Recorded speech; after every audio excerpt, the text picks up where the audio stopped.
Halo, halo, kembali kita ajak Anda semua untuk ngobrol dengan Bung Rocky Gerung. Yang Bung Rocky ini tinggal beberapa hari lagi pelaksanaan G20 di Bali. Kita sudah mulai dapat daftar-daftar nama kepala negara atau kepala pemerintahan yang akan hadir. Yang jelas Putin, nah ini salah satu bintangnya di G20 itu dipastikan tidak hadir. Sementara Zelensky yang sebenarnya dia ini kan kalau Ukraina ini bukan anggota G20 ya, tapi diundang oleh Pak Jokowi juga ternyata tidak akan hadir. Pada waktu itu Zelensky menyatakan dia akan hadir kalau Putin tidak hadir, tapi ternyata sekarang Putin tidak hadir, Zelensky juga juga tidak hadir. Ini saya kira menarik. Dan yang kedua, di tengah situasi semacam itu, polisi ternyata kemudian menyita ada 5.000 detonator di Samar Kanal Kardusmi, dan itu ditemukan di perairan Situbondo. Situbondo ini kan on the way to Bali ini. Ini orang tetap sensitif dan dengan situasi semacam ini. Ya itu pasti akan ada bantahan misalnya bahwa ya itu detonator yang gak ada hubungannya dengan peristiwa di Bali. Tapi bagi intelijen dunia itu akan ditafsirkan bahwa memang ada ketidakamanan, minimal ketidaknyamanan tuh. Karena setiap gangguan keamanan potensinya itu pasti dikaitkan dengan pertemuan di Bali itu. Dan itu juga yang menyebabkan kita berpikir bahwa memang G20 itu ya itu tradisi biasa aja, tapi bagi Indonesia kelihatannya itu upaya untuk menaikkan profil Pak Jokowi. Dan udah berbulan-bulan itu isu G20 di mana-mana, dan kita nggak tahu yang mau dilakukan apa sebetulnya tuh. Dalam keadaan dunia compang-camping juga udah pasti nggak ada yang bisa dilakukan kan. Jadi apa yang misalnya yang di minggu ini di Ekonomis, majalah Ekonomis itu memastikan bahwa capaian 1,5 derajat itu, turun 1,5 derajat suhu dunia itu nggak mungkin tercapai itu. Dan seluruh dunia udah menganggap bahwa pertemuan di Bali itu tidak akan ada komunikasi apa-apa tuh, selain ya sodor menyodorkan proposal tuh. Tetapi secara global kan orang tetap lihat bahwa dunia masuk di dalam ketegangan politik sekaligus kesukaran ekonomi, dan itu sebetulnya nggak ada cara buat menyelesaikan itu kecuali Amerika Serikat mengatakan oke, kami nggak akan lagi membackup Ukraina, dan Rusia menganggap bahwa oke, kami akan mundur dari situ tuh. Tetapi selama ketegangan di situ ada, ya ekonomi nggak akan bertumbuh, nggak akan berubah. Jadi kalau orang bayangkan misalnya G20 itu kan untuk menghasilkan perdamaian di Eropa. Kalau Putin dan Zelensky nggak hadir, itu artinya nggak akan ada pembicaraan tentang perdamaian, gampang aja tuh. Jadi sebetulnya dari awal ya G20 udah gagal, karena masalah intinya yaitu intervensi Putin ke Ukraina itu tidak bisa dibicarakan di forum yang seharusnya dimaksudkan untuk itu. Jadi G20 yang tadinya forum untuk mengatur ketertiban ekonomi dunia, sekarang fokusnya pasti pindah soal ketegangan di Eropa, dan dua tokoh itu nggak hadir, artinya forum itu nggak ada nilainya sebetulnya tuh. Hal yang diharapkan Jokowi bahwa dia bisa menghasilkan semacam kesepakatan, semacam ya gencatan senjata kecil lah antara Ukraina dan Rusia, itu bakal nggak ada tuh. Dengan kata lain nggak ada kesimpulan nanti di G20. Ya, kan begini ya, supaya kita supaya lebih proporsional gitu. Kenapa? Karena seperti Anda nyatakan tadi, memang saya melihat ada semacam glorifikasi gitu berkaitan dengan penyelenggaraan G20.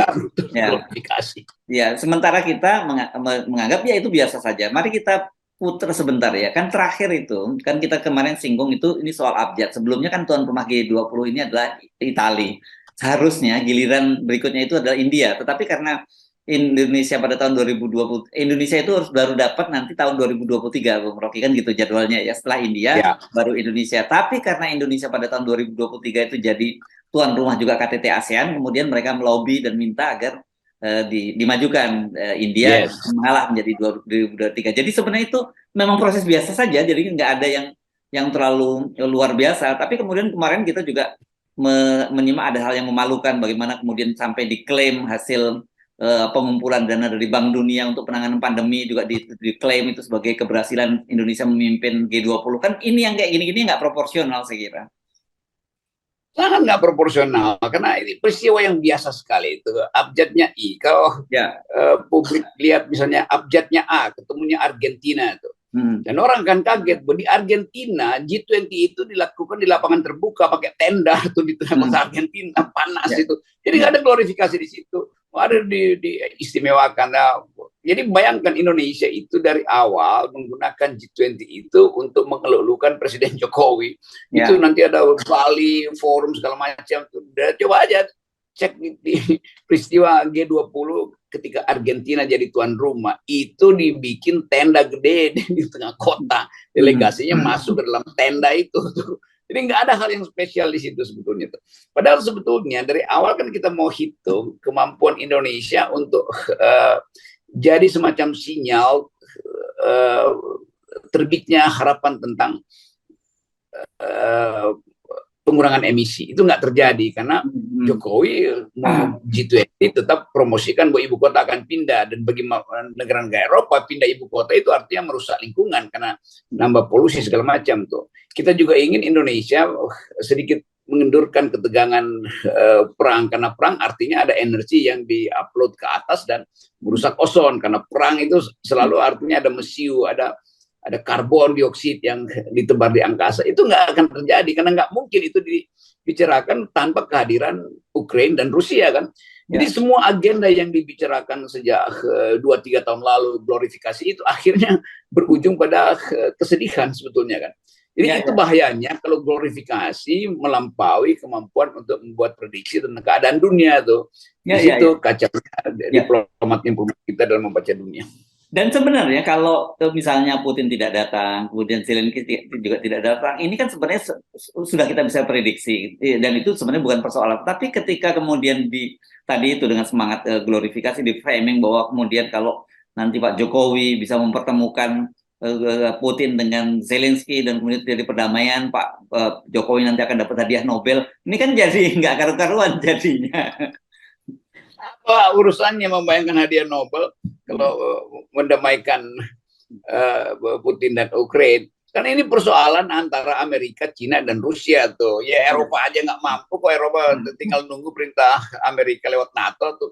Jadi sebetulnya memang dari awal seolah-olah dikapitalisir bahwa G20 itu adalah hasil lobby Indonesia yang menyebabkan kita dipercaya untuk jadi tuan rumah. Itu bukan, ini cuma urutan abjad aja.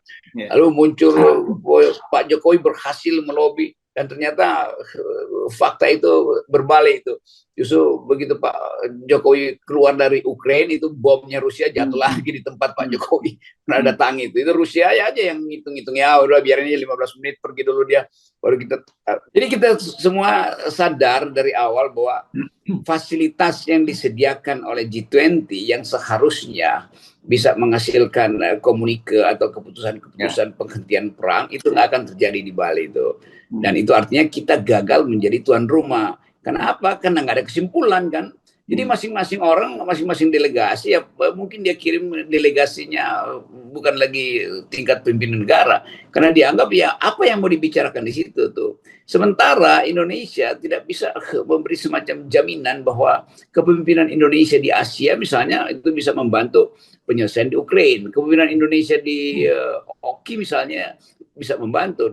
Kan Turki yang lebih dominan melakukan negosiasi di bidang itu tuh, dan tetap proksi Cina, proksi Rusia adalah Cina, dan proksi Amerika adalah NATO tuh.